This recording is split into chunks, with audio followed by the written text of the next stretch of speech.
Olá pessoal, finalmente venho trazer a opinião dos dois livros que eu li mais recentemente, Os Sinais de Fogo, do Jorge de Sena, que já andava a ler desde novembro, acho eu, e o livro do Salinger, Nove Histórias, que era o único livro do Salinger aqui que eu tinha por ler, porque eu já li dele então o livro mais conhecido dele, o Catcher in the Rye. A edição que eu tenho ficou traduzida para Uma Agulha no Palheiro e é do Livros do Brasil, acho eu. Eu tenho estado um bocado doente, com gripe, portanto eu vou tentar que o vídeo seja o mais rápido possível, embora sejam livros que eu não me importasse nada de falar sobre eles durante imenso tempo.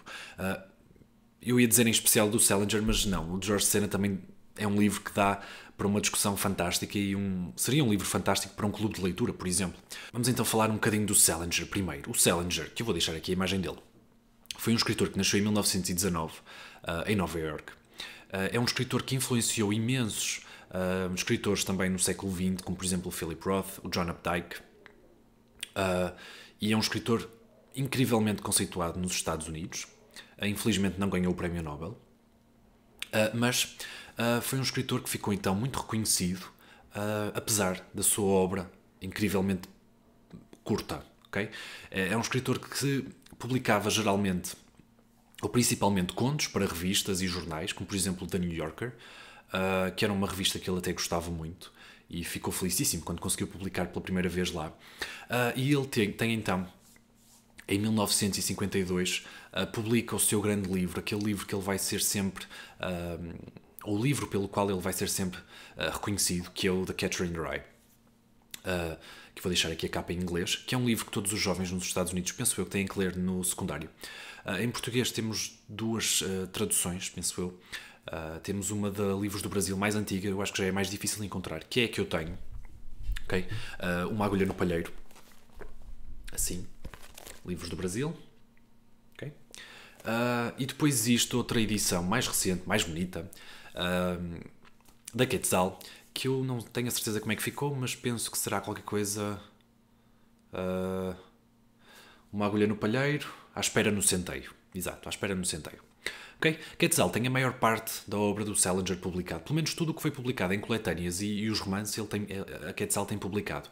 Portanto, vocês têm o The Catcher in the Rye, traduzido, obviamente, à espera no centeio, acho que é assim. Têm também o Franny and Zoe. Tem um outro que é dos carpinteiros, Levantai Alto, Pau das Fileiras, Carpinteiros, qualquer coisa assim. Simmer, introdução, ou uma introdução. Tem também o Nove Histórias.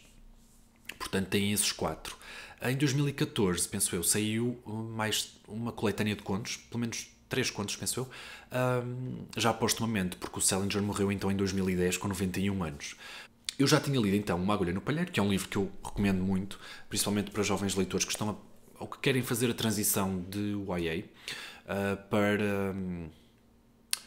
Não para abandonar o YA, nada disso, porque este livro não deixa de ser YA. É o YA da década de 50, mas tem uma componente um bocadinho mais avançada, ok? O Holden Caulfield é um jovem que irrita muitos jovens também. E isto é, penso eu, que era propositado da parte do Salinger, porque os adolescentes são mesmo terríveis, não é? E aborrecidos, e chatos, e teimosos, ok?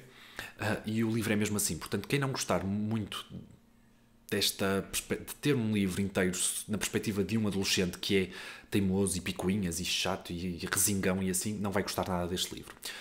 Por isso, se vocês conhecerem a Christine, claro que conhecem a Christine do Paul and Bananas Books, ela odeia este livro, odeia o Holden Caulfield. Eu adoro o Holden Caulfield, acho fantástico e adoraria ter lido um livro destes, por exemplo, no secundário. Acho que me relacionaria muito mais com este tipo de livros do que, por exemplo, o Memorial de Convento e outros, ok? Portanto, gostei mesmo muito, portanto já sabia mais ou menos ao que ia. Não sabia ao que ia, porque eu nunca tinha lido contos do Salinger, e então, como o próprio título diz, esta coletânea são 9 histórias. Okay? Eu não vou falar de cada uma ao pormenor, não vale a pena. Posso deixar-vos aqui os títulos. Ok? Vou deixar aqui, não sei se conseguem ver. Okay. Pronto. Este primeiro, Um Dia Ideal para o Peixe-Banana, foi das histórias mais conceituadas do Salinger na altura e foi recebido com êxtase, não é? E grande aclamação por parte dos críticos literários. E é um conto que vos vai deixar a coçar a cabeça. Porque vocês têm duas perspectivas nesse conto. Vocês ficam a saber, pelas circunstâncias e a forma como ele conta, que é tudo à base de diálogo, vocês ficam a saber de que foi um casal que fez uma longa viagem, está num hotel, penso que na Flórida, em Miami. Entretanto, a rapariga está no hotel, liga para a mãe a confirmar que chegou bem, não sei o quê, a mãe muito preocupada, mas como é que pudeste, não sei o quê, e deixaste ser o teu namorado a conduzir e tal e coisa, e a rapariga muito relaxada. Não, mãe, correu tudo bem, não se preocupa. Então, está tudo fantástico, não se preocupa, sério. Tudo 5 estrelas. E depois vocês passam para a perspectiva do namorado, do rapaz, que está neste momento a brincar na piscina com uma criança.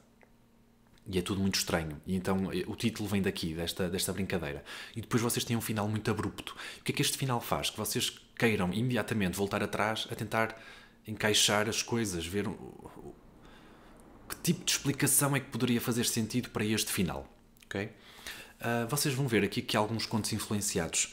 Aliás, alguns contos são mesmo influenciados pela experiência do pós-guerra, portanto, coisas como stress pós-traumático, coisas assim, inspiraram alguns contos do Salinger. Alguns contos também foram inspirados pelo budismo, que o Salinger depois também seguiu, e vocês notam isto também, principalmente nos últimos contos aqui desta coletânea. Alguns destes contos foram escritos antes do The Catcher in the Rye, okay? Alguns em 48, mesmo antes.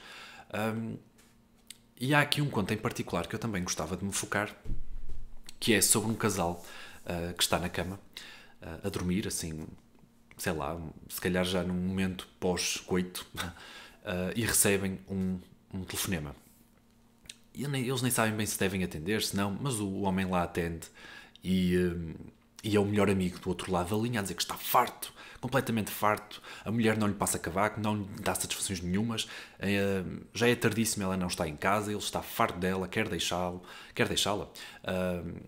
acha que ela o anda a trair, e ele está completamente pelos cabelos e já não aguenta. E faz estas queixas ao amigo, e o amigo, não pá, relaxa, a sério, vais ver que ela que está aí dentro de 10 minutos, 5 minutos, não te preocupes, a sério, não deve ser nada de especial, é tudo na tua cabeça, relaxa.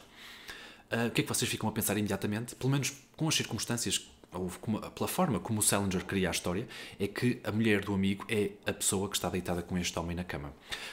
Depois acontece lá um sucedido que vos faz pensar, será, não será? Portanto, não há muitas respostas nestes contos. Preparem-se para isso. Eu adorei esse aspecto. Não há respostas exatas para estes contos. Vocês vão ter que tirar as vossas ilações.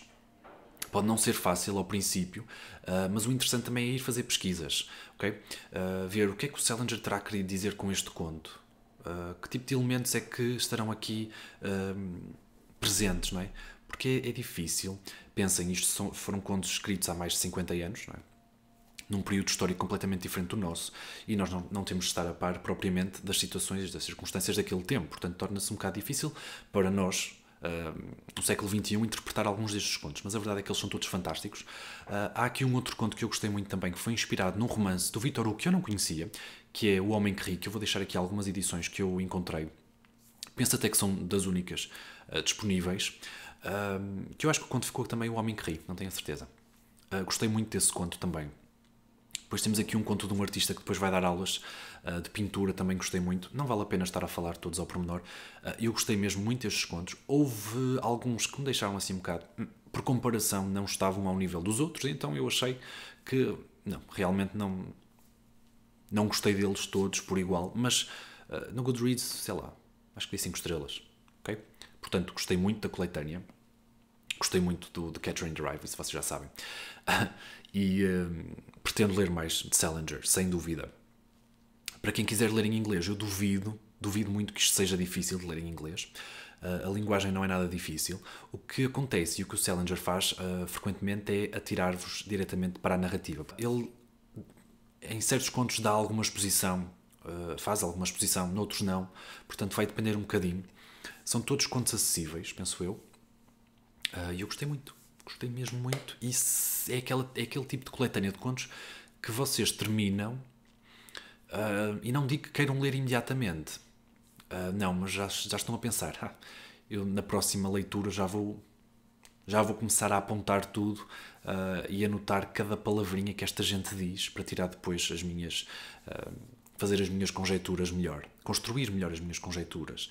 E isto para debater num clube de leitura deve ser fantástico, fantástico, porque cada pessoa depois vai com a sua própria versão. O que é que tu achaste disto? O que é que tu achaste daquilo? Pelo menos tendo em conta este conto deste casal que está na cama e está para pelo menos 3 ou 4 versões diferentes. Ok? Gostei mesmo muito, então. Para dizer, então, que o Salinger tinha como editor o William Maxwell, que eu já falei montes de vezes aqui também neste canal, e numa entrevista qualquer que o Maxwell fez ao Salinger em 1951, o Salinger fez lá uma lista gigante de escritores que ele amava. Os mais conhecidos, então, Jane Austen, Emily Bronte, Dostoevsky, Tolstói, Proust, imensos, Rimbaud, por aí fora, Rilke, mesmo muitos. Vamos então ao próximo livro. O próximo livro já é também um livro difícil de falar, pelo menos num vídeo que eu pretendo que seja rápido, o mais rápido possível, que é o livro do Jorge Sena, Os Sinais de Fogo. O Jorge Sena é este senhor aqui, portanto não vale a pena estar a mostrar-vos mais fotografias do senhor. E eu vou deixar o livro aqui atrás porque ele é muito pesado, ok? O Jorge Sena, pura coincidência, nasceu no mesmo ano que o Salinger, em 1919. Okay? É português, é um escritor português, e este é o romance dele mais aclamado de todos. Apesar de ser um romance inacabado, mas isto vocês já vão ficar a perceber. O Jorge Sena era engenheiro, mas teve que se exilar para o Brasil, por ser contra então a ditadura de Salazar, e lá tornou-se professor de literatura. E depois também com o golpe militar no Brasil foi para os Estados Unidos, onde também continuou a exercer essa profissão, como professor universitário de literatura portuguesa, principalmente. O Jorge Sena era casado com Messia de Sena, que teve 9 filhos, uma imensidão de crianças. Eu imagino que realmente não tenha sido fácil acabar este romance. O livro só foi publicado um ano depois da morte dele, em 1978. Não era fácil.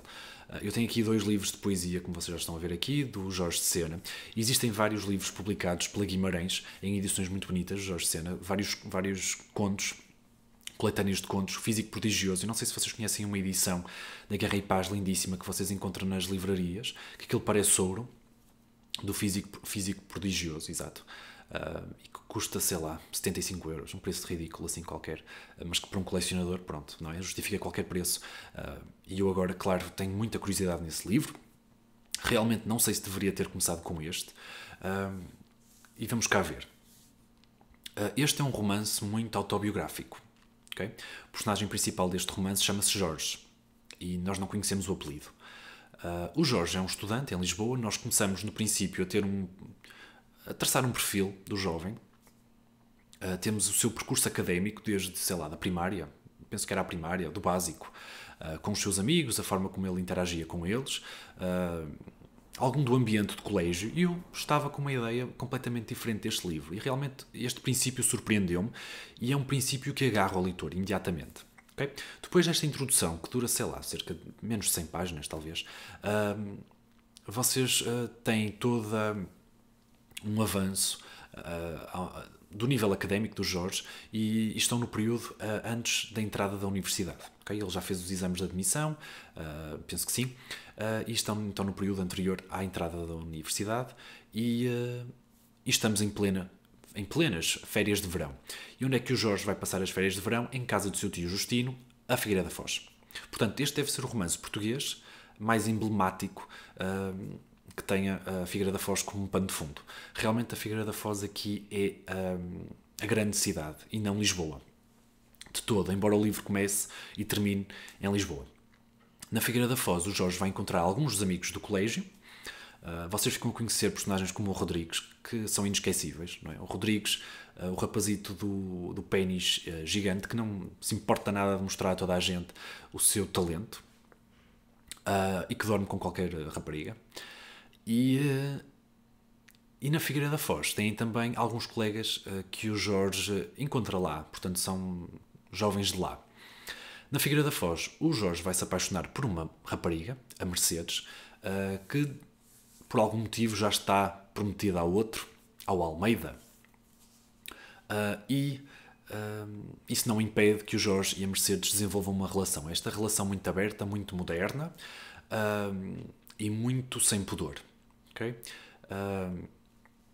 que é que eu posso dizer sobre mais alguma coisa do livro? O livro tem também como pano de fundo o princípio da Guerra Espanhola, da Guerra Civil Espanhola, também a fundação ou o estabelecimento dos alicerces da nossa própria ditadura, da ditadura portuguesa. Portanto, o livro passa-se ali na década de 30, 30 para os anos 40, mais ou menos. Salazar é só mencionado uma vez, penso que ao longo do livro todo. O tio Justino tem alguns espanhóis dentro de casa, isto depois cria toda uma problemática muito interessante no livro, mas que realmente eu achei secundária, porque vocês estão sempre focados no Jorge, no seu relacionamento com a Mercedes, estão focados também no Rodrigues, que tipo de relação é que este rapaz tem com ele. Temos uma personagem que é o Rufininho. O Rufininho é o rapaz que abraça a sua homossexualidade, não tem medo, numa cidade pequena como a Figueira da Foz. O Jorge bem lhe diz que se fosse no Porto ou em Lisboa ele estava tramado, e o Rufininho sabe que sim. Mas isso não o impede de ir então à casa da velha, alugar um quarto para fazer lá os seus encontros amorosos, que é coisa que o Jorge também faz com a Mercedes. O que é que vocês podem imaginar que estes jovens fazem todos na Figueira da Foz? Eles vão à praia, vão às putas, e basicamente é isto. Eles na Figueira da Foz vão à praia e vão às putas. E lá se vão os patrocínios todos do vídeo. Não. Pronto. Portanto, eu tinha uma ideia diferente de romance e ao mesmo tempo não. É um livro muito poético, embora seja por vezes quase obsceno. Não chega a ser obsceno, mas tem algumas cenas um bocadinho extravagantes. Orgias. Algumas orgias, sim, sem dúvida. Grupos, por exemplo, estes jovens às vezes pegam num carro, vão para um sítio qualquer, arranjam 3 ou 4 moças e fazem lá uma orgia toda muito grande. Estas orgias até servem para a iniciação de alguns jovens, o que eu achei um bocadinho estranho, porque foi algo que eu nunca li assim num clássico português, mas achei muito interessante, isso sem dúvida. Portanto, não sei que género literário é que este livro se pode inserir. Para mim foi novo, completamente novo. Eu estava assim um bocado... Nunca tinha visto nada disto num livro português, mas gostei muito. Portanto, é um livro muito complexo nesse aspecto, em termos da abordagem à sexualidade destes jovens. Eles não são nem uma coisa nem outra. O próprio Rodrigues, vocês ficam a perceber ali a ambiguidade da sexualidade dele, tanto fala de mulheres, como abertamente fala de que já esteve com homens, como foi ele que desvirgou o Rufininho, como ele diz também, e orgulha-se disso. O livro é muito poético mesmo, e se eu tivesse que descrever o livro numa frase, eu diria que é a gênese de um poeta. E daí é que eu fico estúpido se começo a imaginar que muito disto é verdade, ou foi verdade. Okay? Porque se realmente os acontecimentos que o Jorge Sena relata aqui forem verdadeiros, eu fico pascácio com a vida que ele fez em poucos meses de férias. Porque realmente foi ali, era uma aventura a cada dia. O Jorge, apesar de estar apaixonado pela Mercedes, é claro que não dorme só com ela, não é? Tem que dormir com as criadas do tio, em casa. Tem que ir às putas, então, como eu já disse. Portanto, há muita promiscuidade aqui. O próprio tio é assim, abertamente, à frente da tia do Jorge. Dorme com as criadas, trata mal a tia. Portanto, é um personagem um bocado... Embora se dê muito bem com a tia do Jorge, eu achei isso engraçado. Portanto, é como se fosse uma relação aberta, moderna. Achei isso fantástico. Eu não me quero desvendar muito do livro, não vale a pena. Existem vários pormenores, o livro tem vários episódios diferentes que nem vale a pena estar a mencionar. É um livro muito grande, mais de 600 páginas. Não é difícil de ler, não é uma experiência, não é nenhuma tortura, nada disso. É um livro fantástico, muito bem escrito mesmo.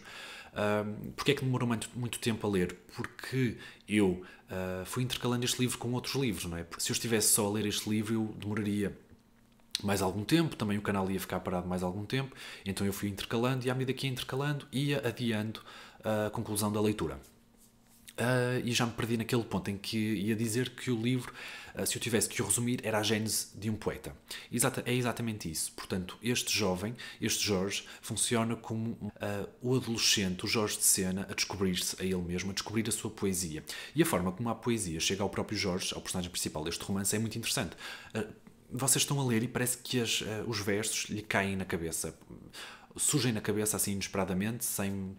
Portanto, ele não planeia nada, ele não fica ali a remoer que palavra é que eu terei que pôr aqui, que palavra é que terá que vir a seguir, como é que eu vou rimar isto com aquilo, nada disso. Não é assim que ele forma a poesia dele, uma poesia muito espontânea, e que o Jorge, ao princípio, desconfia muito disto. Será que o que eu estou a fazer é poesia? Nunca liguei nada à poesia, nem sei o que isso é. E é esse o aspecto interessante. Okay? Portanto, vocês têm aí o percurso deste jovem, enquanto se descobre como poeta, e depois a vergonha até que ele sente de ir a qualquer lado e precisar de escrever ali uma frasezita ou outra. E ele anda com os papelitos no bolso e até sente muita vergonha. E vocês acham isso muito curioso. Há uma parte muito engraçada em que ele está a escrever uns versos junto à Torre de Belém. E a Torre de Belém, naquela altura, não é nada como a Torre de Belém, pelo menos imagino eu, porque nunca lá fui, pelo menos em idade adulta ou adolescente, já fui em criança. Não é nada como aos dias de hoje. Okay? A Torre de Belém, naquela altura, como o Jorge de Sena descreve, uma torre completamente abandonada, sem nada dentro, portanto vocês podiam pedir ali a chave ao porteiro e ir para a Torre de Belém. E claro que o Jorge, quando vai lá, encontra gente lá a fornicar nas paredes, tudo muito, muito normal. Portanto, eu gostei muito deste livro. É um livro que também convida-me à releitura, sem dúvida. É um livro então cheio de poesia. Existe aqui um livro que eu agora não me estou a lembrar da pessoa que me recomendou este livro, peço desculpa, mas eu vou deixar aqui alguns, se não for aqui no vídeo, na caixa de descrição, o nome da pessoa que me recomendou este livro. Na verdade, eu já tinha este livro, que estava ali com outros livros, se vocês viram esta lombada, que é a Poesia de Jorge de Sena, por Jorge Fazenda Lourenço. Isto é uma tese de doutoramento.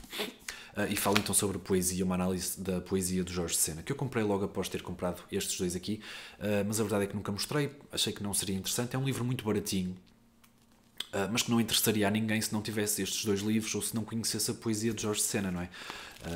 Para mais é uma tese de doutoramento. Aqui tem as marcações de todas as menções ao Sinais de Fogo, a este livro, porque, como eu disse, este livro está carregado de poesia.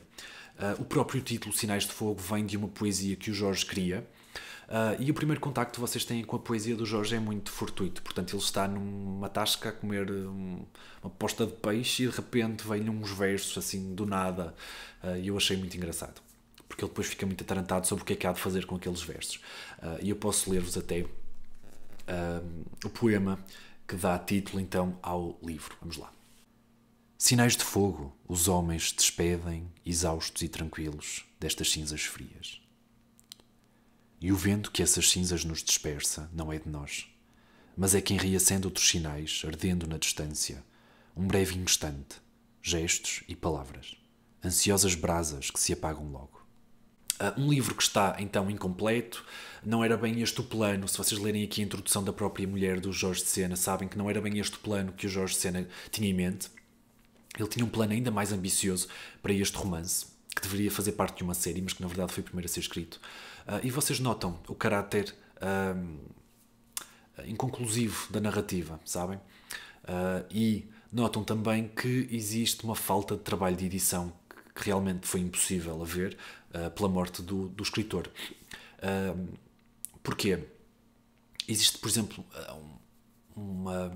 um breve apontamento que não me fez impressão nenhuma, mas que a mulher do Jorge de Sena fez questão de apontar na introdução, que é, por exemplo, o Almeida, que era o prometido da Mercedes.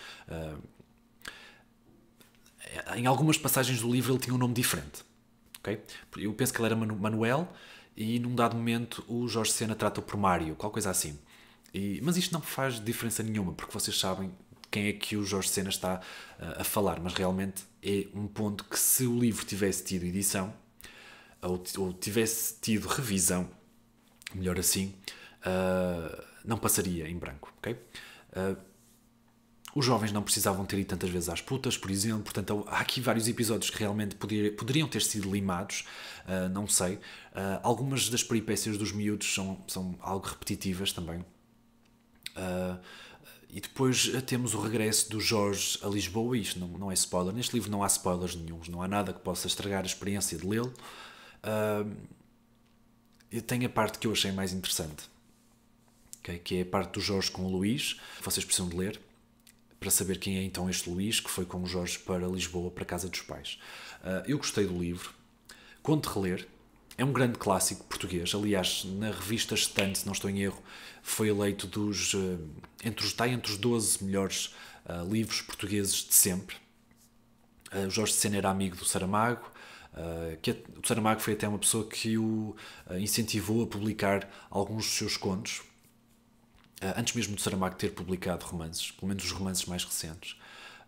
Trocava cartas com Virgílio Ferreira, portanto uma personalidade fantástica da literatura portuguesa que eu acho que vale a pena conhecer. Pronto, não vale a pena estar a estender-me mais. Gostei muito dos 2 livros.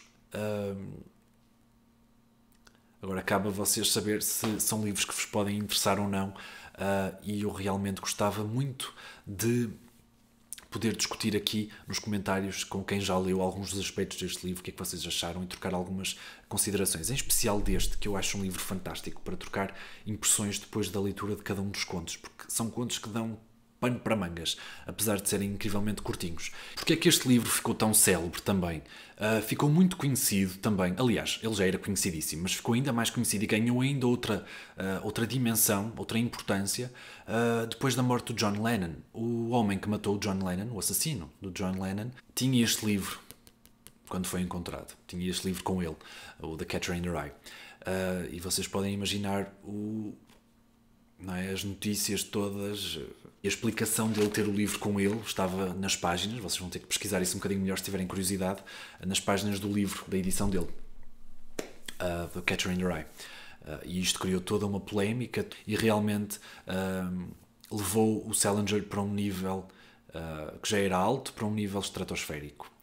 Peço desculpa então pela minha voz, por ter andado um bocado desaparecido, e por ter também estado fora, não vi os vídeos de quase ninguém. Quis mesmo ver o vídeo da Márcia a anunciar a apresentação então da leitura conjunta da Montanha Mágica. Estou ansioso. Não sei como é que vou articular ali a leitura da Montanha Mágica com o Senhor dos Anéis. Isto vai ser uma empreitada épica em todos os sentidos, mas vou-me dedicar, vou tentar. Espero que participem, leiam. Vou agora ver os vossos vídeos e comentar e pronto. Tchau, pessoal.